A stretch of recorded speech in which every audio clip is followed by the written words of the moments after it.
Baik pendengar, selamat sore di mana saja Anda berada. Jumpa lagi di frekuensi 95,2 MHz bersama saya Melanie Ongutun. Dan pendengar, program Aswat hari ini, pada hari ini edisi sore jam 5, dan akan membahas tentang apa itu katarak dan cara pencegahannya. Dan kami sudah hadirkan Dr. Samuel Yudhistira, dokter umum RSUD Agats. Dan pendengar, sebelum kita memasuki pertanyaan yang pertama, mata merupakan salah satu indera penting kita yang kita miliki, dan dengan indera mata kita dimudahkan untuk beraktivitas. Namun seiring bertambahnya usia, tidak dapat dipungkiri lagi bahwa fungsi organ seperti mata pada umumnya semakin melemah, dan bahkan tidak sedikit yang mengalami kerusakan mata, salah satunya yaitu katarak. Dan lalu apa sih penyakit pada mata dan bagaimana cara menghindarinya? Baik pendengar, di studio sudah hadir Dr. Samuel Yudhistira. Selamat sore dok. Iya, selamat sore. Oke dok, apa kabarnya? Iya, baik kabarnya. Iya, jadi Dr. Samuel Yudhistira panggilannya dokter. Iya, Dr. Samuel panggilannya. Panggilnya Dr. Samuel saja. Oke. Dokter merupakan dokter umum di RSUD Agats. Iya, Oke. Iya dok, jadi langsung saja nih, untuk pertanyaan pertama, bisa sedikit jelaskan apa itu katarak? Jadi katarak itu gampangnya dia adalah ini apa? Keluhan pada lensa mata kita, di mana lensa itu adalah bagian dari organ mata kita itu yang fungsinya untuk memfokuskan bayangan ke retina supaya kita bisa melihat dengan jelas. Oke, selanjutnya dok, mengapa katarak ini penting? Iya, kenapa kita penting tahu katarak? Iya. Karena katarak itu adalah ini penyebab kebutaan terbesar di dunia, ya. Iya. Jadi sekitar 51% dari kasus kebutaan itu disebabkan oleh katarak. Bahkan di Indonesia ini, di negara berkembang itu bisa sampai 77%.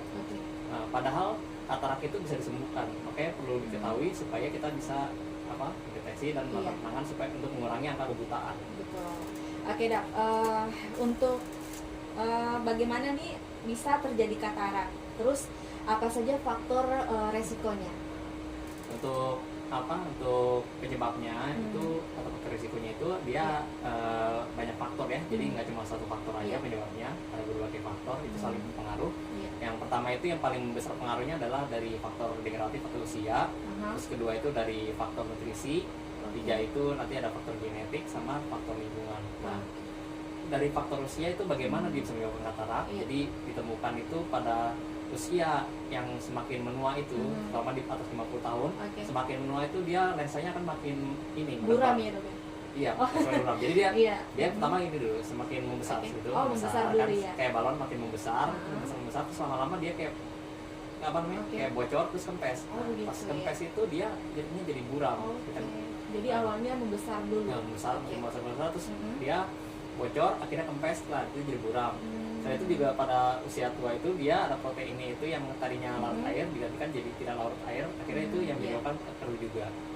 Nah, selain itu untuk faktor nutrisi itu pada pasien yang dengan gula darah tinggi itu bisa menyebabkan gula di lensa juga meningkat. Nah, gula di lensa yang meningkat itu menyebabkan keluhan juga.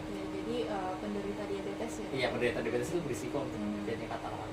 Ketiga itu yang faktor lingkungan itu ada bermacam-macam. Jadi berbagai faktor yang menyebabkan perubahan protein lensa jadi keruh. Contohnya tadi misalnya penggunaan obat steroid jangka panjang, terus juga infeksi, terus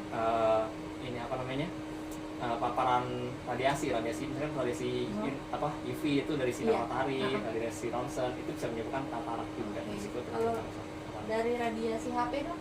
Kalau dari radiasi sementara ini sih tidak ada ini ya, belum ada buktinya. Kalau untuk di usia muda dok, mungkin ada yang sudah terkena katarak? Bisa. Iya, jadi katarak itu mungkin orang taunya katarak tuh bisa terjadi di usia tua ya. Nah, cuman sebenarnya katarak itu memang paling besar itu di orang tua karena tadi faktor risiko paling besar kan usia ya. Tapi sebenarnya tuh yang bisa kena katarak tuh bisa dari muda juga, dari lahir pun bisa gitu. Jadi misalkan ibunya ini terkena infeksi rubella itu yang bisa nyebabin katarak. Nah, itu lahir bisa bayinya tuh lahir dengan katarak. Terus juga mungkin pas muda itu mungkin dia mungkin penyakit orang-orang yang perlu penggunaan obat steroid jangka panjang itu berisiko terjadi katarak. Terus juga orang-orang mungkin dulu pernah kena trauma, kena kok atau kena bola, itu berisiko bisa jadi katarak juga. Ya, iya. Oke, jadi bukan hanya usia tua ternyata ya. Iya. Oke, tapi kalau di usia tua, apakah semua orang usia tua bisa terkena katarak atau ada juga yang tidak ada? Sebagian besar pasti sebagian besar itu bisa jadi katarak. Tapi yang ada yang nggak jadi katarak juga ada juga gitu. Gitu ya. Tapi sebagian besar sih jadi katarak karena itu kan faktor risikonya tadi yang seperti kita jelaskan tadi sebelumnya. Oke dok. Berikutnya nih untuk gejalanya nih dok, gejala katarak itu apa aja? Kalau gejala katarak itu pertama ya satu gangguan penglihatan ya. Jadi kan lensa misalkan anggapannya nih kaca rumah lah ini berdebu gitu kotor. Kita kalau mau lihat keluar kan pasti nggak jelas. Nah seperti itu. Jadi nggak jelas satu. Kedua itu dia bisa tampak kayak silau-silau. Oh gitu, dari ruangan gelap ke ruangan keluar. Jadi kalau ngeliat cahaya gitu dia kayak rasa silau. Oh gitu. Tiga itu ya tadi bisa ngeliat tadi yang gangguan penglihatan itu dia ini kayak kelihatan seperti tertutup kayak kabut-kabut. Kelihatan kayak putih-putih, kabut-kabut seperti itu gejalanya. Jadi gejalanya seperti itu.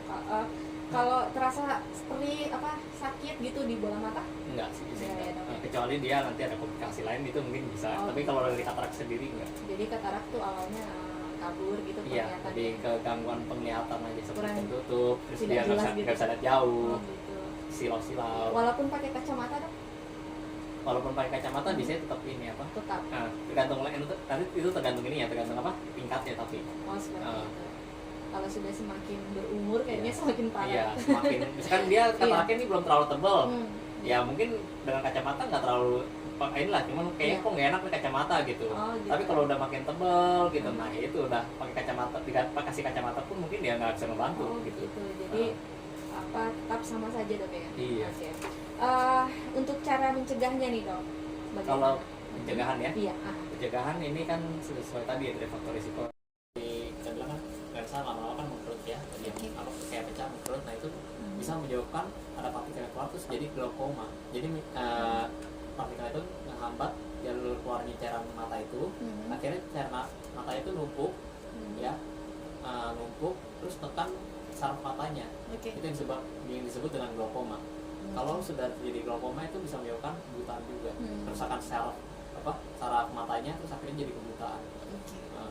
Terus tadi kan katarak kan bisa terjadi pada anak-anak juga ya. Nah kalau katarak pada anak-anak kalau misalnya tidak diobati itu bisa terjadi yang kita sebut ambliopia atau mata malas ya. Mata malas seperti apa? Mata malas jadi seperti ini. Pada anak-anak kan ini kan saraf ini masih berkembang ya. Masih berkembang, butuh stimulus cahaya itu supaya tetap bekerja dengan baik gitu. Nah misalkan dihambat penglihatannya, misalkan karena katarak terus jadi terhambat, akhirnya ini perkembangan sarafnya ini terganggu. Akhirnya jadinya tidak bisa melihat, fungsi sarafnya jelek terus tidak bisa melihat. Gitu. Jadi kalau untuk anak-anak juga langsung dioperasi? Iya, justru kalau anak-anak itu kalau misalkan ada katarak itu sebaiknya langsung dioperasi. Karena itu bisa kalau misalkan tidak dioperasi dia bisa mengganggu perkembangan sarafnya, akhirnya nanti setelah dioperasi sarafnya jelek itu tidak bisa perbaikan. Jadi sebelum terlambat. Iya, sebelum terlambat. Kemudian dok, untuk proses pemeriksaan mata katarak itu seperti apa untuk pemeriksaannya? Ya. Iya. Jadi yang pertama nanti kan kita lihat pasti tanya-tanya dulu nih keluhannya apa, gejalanya apa. Oh ternyata mengarah gitu. Terus faktor risikonya ada usianya ini, terus ada infeksi, pengobatan gitu. Nah kita periksa matanya. Nanti diperiksa yang pertama kita lihat dulu ketajaman penglihatannya, usia sudah sampai mana. Nah, masih ringan kah atau sudah berat seperti itu. Terus kita lihat bagian mata lainnya ada infeksi atau tidak seperti itu. Jadi tidak langsung dioperasi. Tidak. Dan seperti saya bilang kan tadi kan kalau kita tidak semuanya langsung operasi gitu. Yang mungkin bisa diperbaiki dengan karena kita di sini keterbatasan dokter mata juga, jadi tidak semuanya langsung dioperasi juga gitu. Dan tidak kan belum tentu semua orang mau bersedia dioperasi gitu. Jadi kalau memang yang masih belum perlu dioperasi ya mungkin kita dengan kacamata dulu, masih bisa dibantu dengan kacamata. Nah tadi terus misalnya setelah tadi yang tadi kita lihat matanya tidak mengarah infeksi atau penyakit lain, dilihat lensanya keruh atau tidak, tanda-tanda keruh gimana, dia bisa kelihatan putih. Itu kalau misalkan ada orang-orang tua yang kelihatannya bagian tengah matanya ini putih, nah itu kemungkinan besar ya karena katarak. Jadi itu kayak apa dok? Bisa dijelaskan yang bagian putih-putihnya? Nah itu, jadi bagian mata kan ini kan ada ini ya hitamnya, dan bagian hitam nanti kalau misalkan di center itu kan bagian hitamnya itu tengahnya ada yang kayak lubang gitu, lubang hitam lagi. Nah di bagian yang tengahnya itu dia kelihatan putih. Biasanya kalau katarak itu banget kelihatan.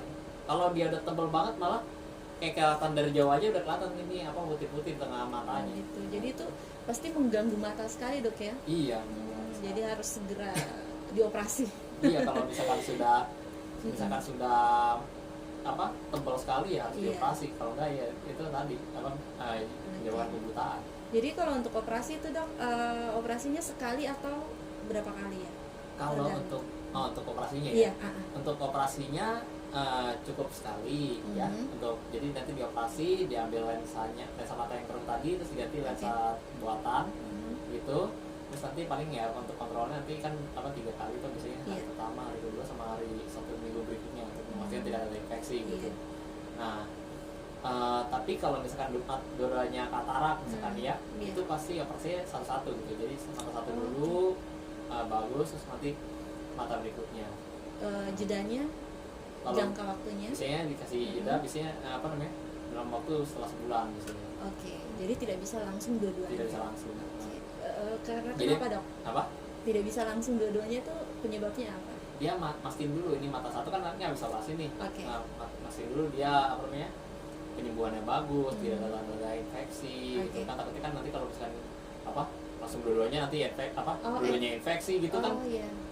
Kasihan gitu pengobatannya.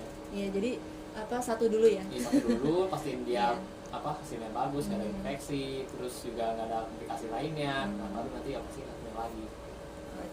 Jadi katarak itu hanya terjadi, apakah katarak itu hanya terjadi pada satu mata? Enggak ya, bisa dua-duanya. Kemudian dok, apakah setelah operasi katarak bisa kambuh lagi? Kalau secara ini katarak itu tidak kambuh, tapi bisa terjadi kekeruhan di ininya. Jadi kan seperti ya, kan lensa ini kan ada kayak pembungkusnya gitu ya, pembungkusnya. Jadi ada pembungkusnya itu kan nanti dibuka pembungkusnya ini kan nanti akan dibuka, ada bagian depan sama bagian belakang. Bagian depan dibuka untuk mencabut ambil lensanya, ganti lensa tanam. Gitu. Nah, tapi pada beberapa kasus itu bisa pembungkus lensa belakangnya ini jadi keruh seperti itu ya, karena ada migrasi sel dalamnya. Nah, kalau seperti itu biasanya kita laser untuk membersihkan ininya, kotoran di kapsul lensanya. Jadi dibersihkan ya. Iya, dibersihkan. Oke, dok. Kalau misalkan setelah operasi itu apakah mata terasa nyilu? Kalau setelah operasi? Iya. Kalau setelah operasi mungkin agak rasa nggak nyaman karena masih kan ada proses radangnya tuh. Biasanya makanya kita kasih obat nyerinya, obat antibiotiknya, gitu.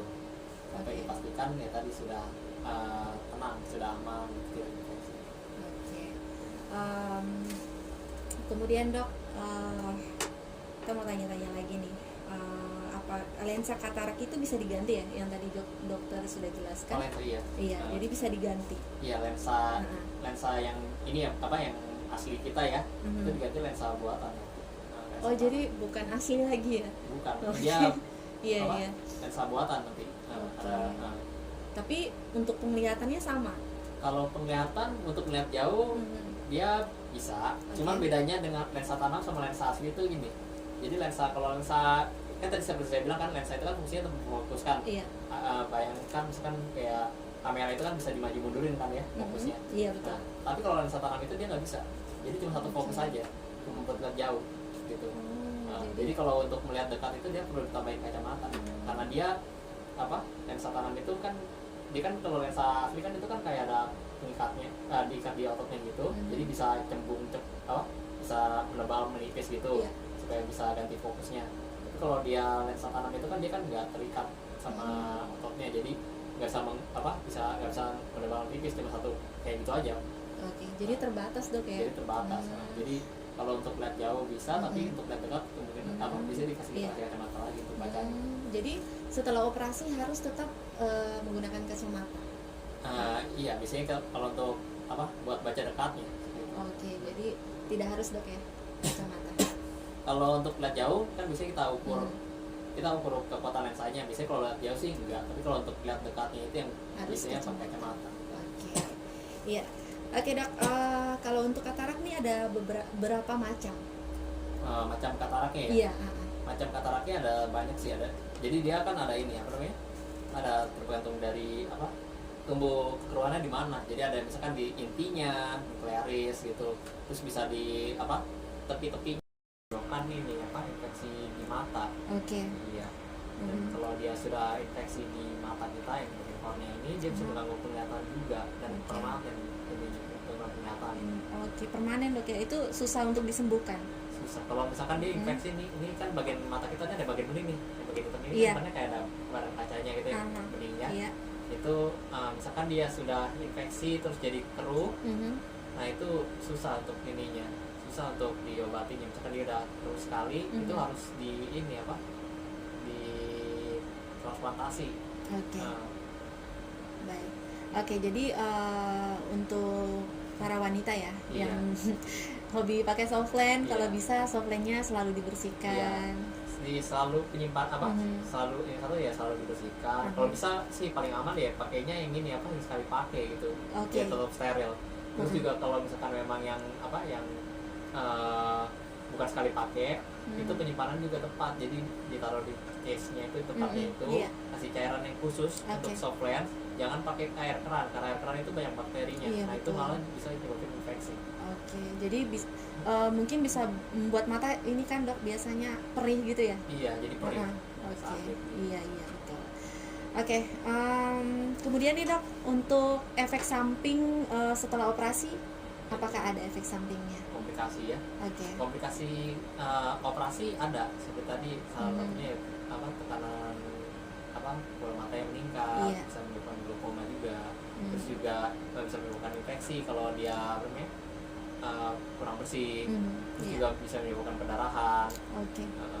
Gitu. Oke.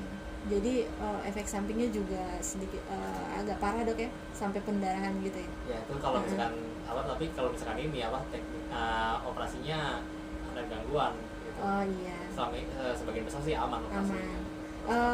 Tapi di dok di Asmat, Kabupaten Asmat nih apa banyak sih orang yang sudah terkena katarak?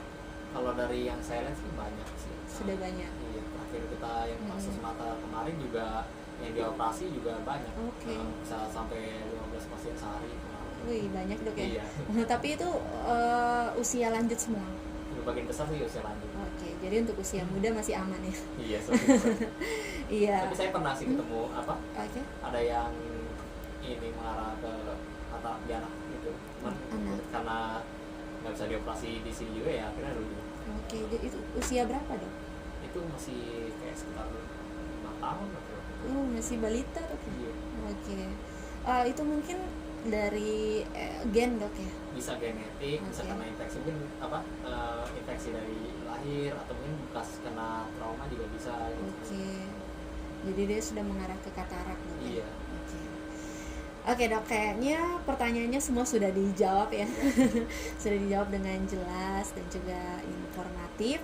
Oke dok, yang terakhir mungkin ada saran atau masukan untuk seluruh masyarakat di Kabupaten Asmat agar tetap menjaga kesehatan mata, dan juga dokter mengajak untuk masyarakat yang belum vaksin untuk segera vaksin. Silakan dok.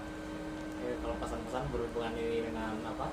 Sehubungan dengan Hari Penglihatan Dunia ya, untuk menjaga semoga ini bisa menjaga kesehatan matanya ya, tadi apa dengan makanan yang sehat, dengan vitaminnya juga, terus juga apa mungkin sini juga apa yang kalau kerja itu menggunakan alat proteksi mata supaya tidak terjadi apa namanya luka di mata seperti itu. Terus juga apa mencegah infeksi di matanya tadi. Terus juga untuk apa kalau ada gangguan mata mungkin bisa periksa matanya supaya bisa screening apakah ada katarak supaya bisa dioperasi juga. Terus juga mungkin ini promosi juga gitu ya. Jadi ini kan di rumah sakit kan setiap tahun nih ada ini apa? Setiap tahun ada baksos ini ya, baksos mata katarak itu. Cuman memang karena Covid kemarin ini kita belum bisa mengadakan. Nah, tahun depan ini karena kita mau mengadakan lagi. Jadi nanti mungkin coba cek, mungkin kalau mau coba cek di ini apa namanya, mungkin di puskes atau rumah sakit itu cek penglihatan apakah ada apa tidak. Jadi nanti saat ada baksos itu biar siap tinggal datang nanti bisa dioperasi gitu. Dan pesan terakhir ya tadi untuk yang belum vaksin segera divaksin ya. Jadi jangan takut vaksin, Dok ya. Iya, jangan takut vaksin tuh aman. Vaksin aman. Iya. Dokternya juga udah vaksin 3 kali. Oke. Iya, Dok, saya juga baru 3 kali. Iya.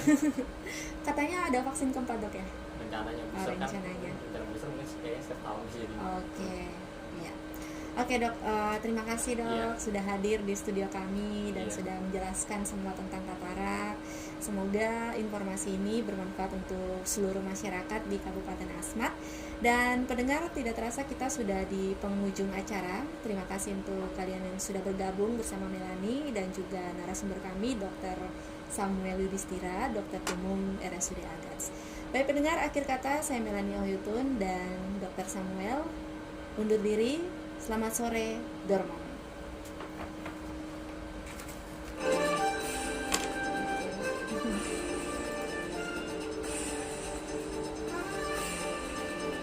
Oh iya, hari kesehatan mata, Dok ya. Saya lupa. Penglihatan ya. Kok saya tadi di awal mikir-mikir hari apa, lupa ada tulisannya di situ. Iya, masih banyak gitu ya.